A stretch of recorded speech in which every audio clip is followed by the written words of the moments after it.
Our investigation of child labor in African mining focuses this morning on the tens of thousands of kids growing up literally without a childhood.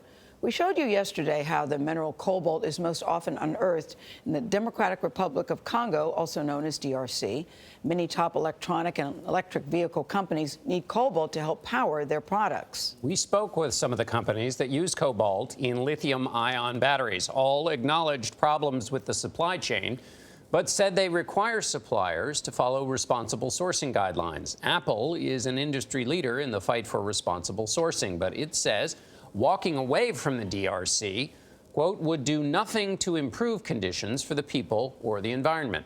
Debora Patta followed one young boy home from a mine to understand the challenges he faces as his family's provider. She joins us from Johannesburg. Debora, good morning. Good morning. An estimated 2/3 of these children are not in school. They face a complicated set of barriers, including a weak economy and a corrupt government, but above all, poverty. Ziki Swazi has never been to school. He has no idea how to read or write, but he is an expert in washing cobalt. He is one of an estimated 40,000 children in the DRC getting paid a pittance to produce cobalt. Every evening, this 11-year-old returns home with $1 or $2 to provide for his family. I have to go and work there, he told us, because my grandma has a bad leg and she can't. So you make the money for the family? There is no one to look after her, he said. I am the one who helps. It's a common story in the DRC. Kids need to work to survive. I feel very bad because I can see my friends going to school, Ziki told us, and I'm struggling.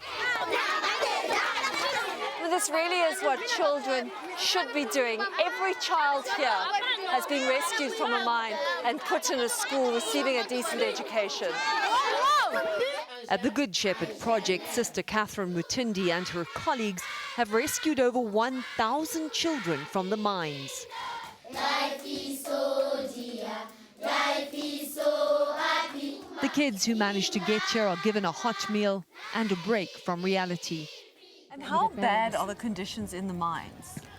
It's horrible, and they know that it is very dangerous. So we have over 100 orphans, total orphans in this school, and they have lost the parents in the mines. Some of the children, when they came here, they have gone through accidents, they have broken limbs, and so they know the dangers. This safe haven is funded by international charities, including USAID and, most recently, by a global cobalt supplier, Congo Dongfang Mining. Their last reported earnings are over $100 million. After child mine cobalt was exposed in their supply chain, CDM donated $71,000 to this project and say they've implemented responsible sourcing guidelines. Children here are taking classes, but also learning how to be kids again. It's very difficult, and that is where we begin actually with the children.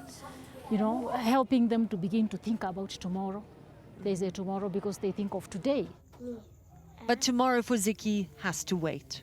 When you go to sleep at night, before you go to sleep, that moment before you fall asleep, what do you think about? My son. School, he answers simply, just a dream for this child. Life is very difficult for the children that we met, but Sister Catherine is still hopeful. She says within a year she can already see a transformation in them.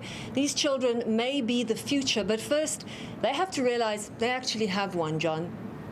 Debora Patta in South Africa, amazing. We just hope Ziki makes it to the Good Shepherd School. And for companies to say it won't change anything to pull out because they're paying them something, but to get $1 or $2 a day for the work that he does, and he's just a little boy who just wants to go to school.